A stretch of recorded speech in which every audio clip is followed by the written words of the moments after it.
விழித்துளியின் வணக்கங்கள். அட்ஜஸ்டன்ட் பர்பஸஸ் இது தொடர்பானதான். இப்போ நேற்றைய தினம் ஒரு வழக்கு வந்தது. அந்த வழக்கில் ஜட்ஜ்மெண்ட்டு அது மட்டும் தான் கொடுக்கணும். வாதம் பிரதிவாதம் எல்லாமே முடிஞ்சிருச்சு. ஸோ இந்த ஜட்ஜ்மெண்ட் எப்போ கொடுக்க போகிறாங்க அப்படிங்கிறதுல இது 6 வாரம் காலத்துக்குள்ளே ஜட்ஜ்மெண்ட் கொடுப்பதற்கான ஒரு வாய்ப்பு இருப்பதாக சொல்லியிருக்கிறாங்க. இப்போ 6 வார காலம் அப்படிங்கிற போது ஸோ இந்த 6 வார காலத்திற்குள்ள கொடுத்துருவாங்களா அப்படிங்கிற ஒரு விடயமும் இருக்குது. ஸோ இதில் ஏன் இந்த இக்கு வைக்கக்கூடிய ஒரு விடயம் அப்படின்னா, இந்த ரிசல்ட்டு வந்துருமா? ஏன்னா ஒரு அரசாணையை தமிழக அரசு வெளியிட்டு அதன் மூலமாக ரிசல்ட்டை வெளியிடலாம் அப்படிங்கிற அந்த எதிர்பார்ப்பு இருக்கக்கூடிய நிலையில ஸோ 6 வார காலம்ங்கிற போது போது அடுத்து எலெக்ஷன். ஸோ எலெக்ஷன்கிற போது கண்டிப்பாக இந்த அட்ஜஸ்ட்மெண்ட் ப்ரொபோசல்ஸ்க்கான ரிசல்ட் வெளியிட்டு அடுத்தடுத்து ப்ராசஸ்ங்கிறது வாய்ப்பு இல்லை அப்படிங்கிற மாதிரி தான் பார்க்கப்படுது. ஸோ அப்போ இது என்ன செய்ய போறாங்க? அப்போ அதற்குள்ளேயே இந்த ஒரு வாரத்திற்குள்ளேயே இந்த ஜட்ஜ்மெண்ட் வந்துருமா? ஜட்ஜ்மெண்ட் வந்துட்டா எந்த ஒரு சிக்கலும் இல்லாம இந்த அட்ஜஸ்ட்மெண்ட் பர்பஸ்க்கான ரிசல்ட் வெளியிடுவதற்கு வாய்ப்பு இருக்கும். இல்லைன்னா ஒரு அரசாணை வெளியிடணும், அதனை நோக்கி அதற்கு கோர்ட்டுக்கு போறது, இப்படியான அது தொடர்ந்துகிட்டே இருக்கும். ஸோ ஜட்ஜ்மெண்ட் வந்தாலுமே அதுக்கடுத்து உச்ச நீதிமன்றம் போறோம்னு அவங்க கெஸ்ட் லெக்சர்ஸ் போயிட்டாங்கன்னா அது ஒரு சிக்கல் இருக்குது. இப்படியான பல விடயங்கள் இருக்குது. ஸோ இதுல என்னன்னா ரிசல்ட் வந்துடும் அப்படிங்கிற நம்பிக்கையோட தான். ஏன்னா நம்ம ஏற்கனவே ஒரு பதிவில் அதைத்தான் சொல்லியிருக்கிறோம். ஸோ ரிசல்ட்டு வந்துடும். ஸோ நீங்கள் இன்டர்வியூக்கு உங்களை தயார்படுத்திக்கங்க. அதுலேயும் எக்ஸ்பீரியன்ஸ் இருக்கிறவங்க நம்பிக்கையோட தயாராகுங்க. ஸோ வேக்கன்சி 2708 4000 வேக்கன்சி வருவதற்கு வாய்ப்பு இருக்குது. ஸோ அது ஏற்கனவே கோர்ட்லேயே தமிழ்நாடு அரசு சார்பாக சொல்லப்பட்டது.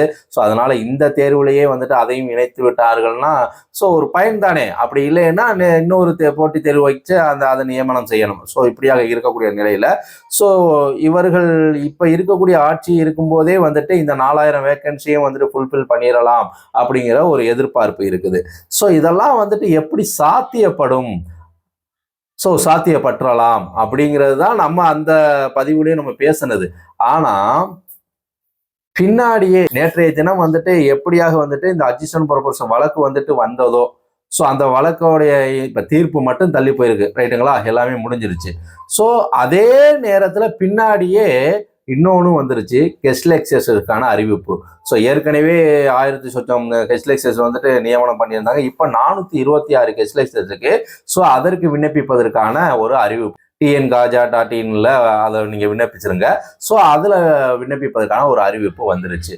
ஸோ இப்போதான் இந்த சிக்கல் வருது. ஸோ இன்னொன்று விடையை நான் சொல்ல மறந்துட்டேன். நேற்றைய தினமே யூஜிசி நெட் எக்ஸாமுக்கான ரிசல்ட் வந்துருச்சு.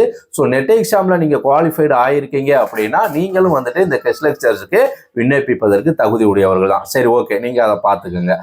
அப்போ இந்த கெஸ்ட் லெக்சர்ஸுக்கான இந்த அறிவிப்பு பின்னாடியே வரும்போது அப்போ அங்கே என்ன நடந்திருக்குது? ஏன்னா நமக்கு அங்கே நடந்த வாதம் பிரதிவாதங்களும் ஒரு தகவலாக வந்ததை நம்ம சொல்லிக்கிட்டு இருக்கோம்.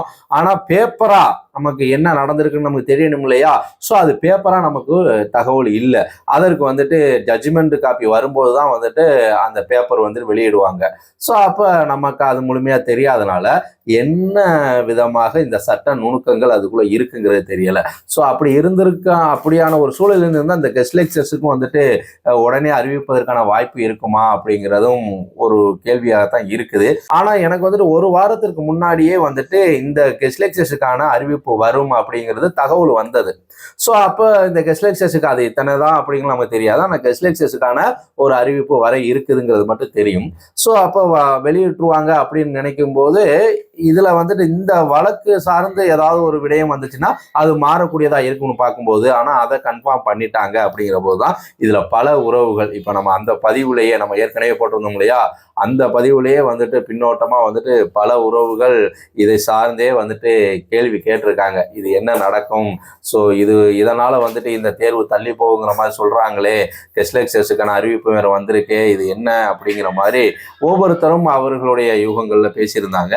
ஸோ நம்மளும் யூகத்துல பேசுறதுக்கு ஒன்றும் இது இல்லை. ஆனா இன்டர்வியூ அந்த ரிசல்ட் தடைபடுவதற்கான, ஏன்னா ரிசல்ட் வெளியிடுவதில் எந்த ஒரு பிரச்சனையும் இல்லைங்கிற மாதிரி தான் சொல்லப்பட்டிருக்கு. ஸோ அப்போ ரிசல்ட் வெளியிட வாய்ப்பு இருக்குங்கிற மாதிரி தான் நம்ம பார்க்குறோம். ஆனால் வேக்கண்ட் அதுதான் எவ்வளவு? இந்த 2708 4000 ஸோ அதற்கு என்ன செய்ய போறாங்கிறதான் இப்போ கொஸ்டின் மார்க்கா இருக்கக்கூடியது. ஸோ அந்த ஒரு விடயத்துல ஒரு தெளிவு கொடுத்துட்டாங்கன்னா ஸோ ரிசல்ட் வருவதற்கான ஒரு பாசிபிலிட்டி வந்துடும்.